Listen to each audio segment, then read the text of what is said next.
My name is Emmanuel Olomu. I'll be taking you through this course. The course is Private Investigation, Module 1.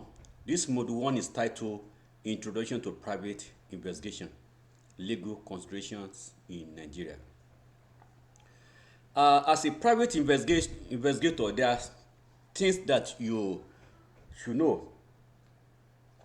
Private investigation, shortened as PI, is a blend of legal knowledge, technical skills, and behavioral psychology.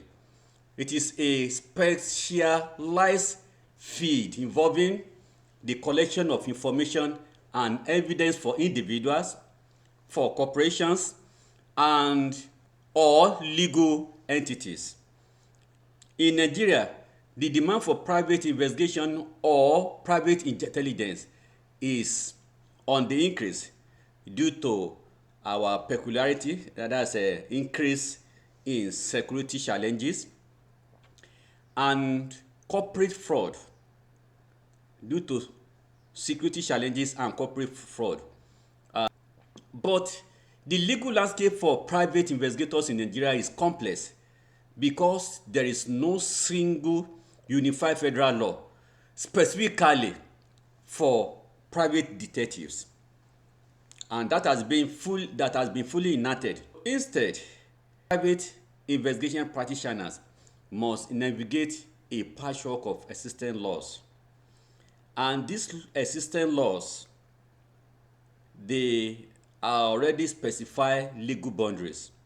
So we'll be talking about these legal boundaries, the essential ones. We'll be talking about them in this module. Private investigators in Nigeria do not have the same power as the police or any law enforcement agent, maybe such as SS or the civil defense. So understanding of these boundaries is critical to avoiding criminal charges. In Nigeria, private investigators have no special powers of arrest. In fact, like any other citizen, a PI can only perform a citizen arrest under the Administration of Criminal Justice Act, Criminal Justice Act 2015, where a person commit a crime in their presence. They can arrest. If a person commit a crime in their presence, they can arrest just like any other citizen, but they must hand the suspect over to the police immediately. It is not their duty, it is not within their power to arrest and detain anybody. The use of force and firearms is another one that we are going to discuss. In Nigeria, no private investigator is allowed to carry arms or to use any force. Possession of a firearm without a personal license is prohibited. That is a personal license from the president or inspector general of police, which is very rare, which is very rarely granted to any private investigator. So having gun or having firearm without proper personal license is a felony under the Firearm Act. So private investigators should note this. Another of these legal boundaries is that of privacy rights. Privacy rights. The Constitution of the Federal Republic of Nigeria, 1999 as amended, guarantees the privacy of citizens, their homes, their telephone conversation, and telegraphic communications. So no private investigator can intrude into any or encroach into privacy of any citizen under the guise of investigation. So a PI cannot use wiretapping, cannot do GPS tracking without any authorization, um, or hiding a camera in private places like bedrooms without violating constitutional right, which could lead to civil lawsuit or fundamental right enforcement lawsuit. Lastly, on essential legal boundary, data protection and evidence. Data protection and evidence. With the enactment of the Nigeria Data Protection Act 2023, PIs must be extremely careful about how they handle personal data while collecting someone's financial records or personal history requires a lawful basis. For evidence to be admissible in Nigerian courts, it must comply with the Evidence Act 2011. So evidence obtained in through illegal trespassing or theft may be deemed inadmissible by a judge. So let's move on to forbidden activities. Forbidden activities. So to remain compliant with Nigerian law, a private investigator must not do the following. Number one, they must not represent themselves as a police officer, as police officers. PIs must not represent himself. PI must not represent himself as a police officer. This will amount to impersonation.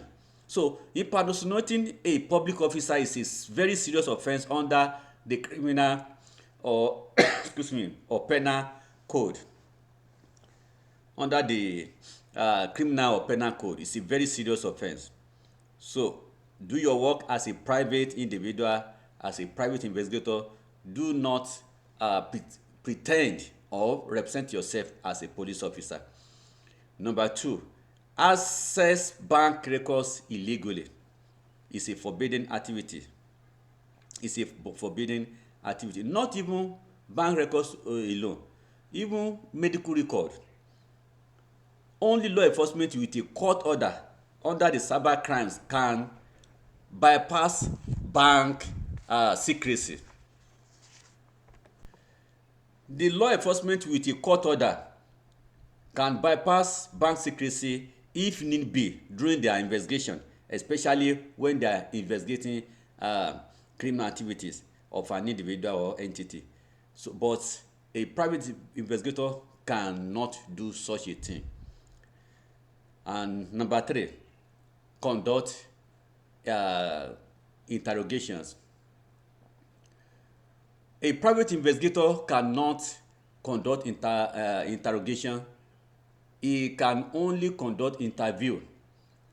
The difference between interview and interrogation is that interrogation is about making a suspect to confess. At times, many things may come up, maybe like coercing or do some other thing that made them to confess. And in most cases, they are detained while interrogating them. But a private investigator cannot detain, cannot coerce cannot coerce a suspect or a target to speak out, and cannot do anything of any sort to make them to confess. Even their own during investigation is to make either the suspect or whoever they are interviewed to speak out, to give the information willingly without any coerce. It must not be against their will.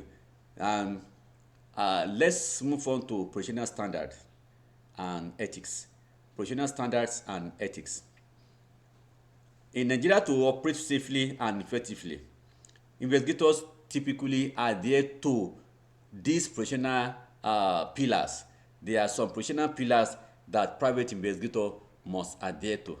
Even though in many organizations there are standards and there are set of ethics that may be set, but these three core pillars cut across many organizations, cut across any type of investigator, whether you are a private investigator or even you are a government or public investigator. So there are three of them that I'm going to discuss here. The first one is confidentiality. Confidentiality. Maintaining strict secrecy. Private investigators should maintain strict secrecy regarding client information and case findings. Number two, objectivity. Objectivity. Reporting fact as they are found without bias or fabrication. The fact that somebody pay you to conduct an investigation does not mean that you should be biased while reporting. In fact, you should not be advocate for him or her. Your own is to go ahead, conduct your investigation, get the evidence, and without any bias, report only the facts alone, not your personal opinion, but the facts, and it should be void of any fabrication. You should not fabricate any evidence or any information. And lastly, admissibility. Lastly, on professional standard, admissibility. You have to ensure that evidence that is gathered you have to ensure that evidence is gathered in a way that will not be thrown out of court.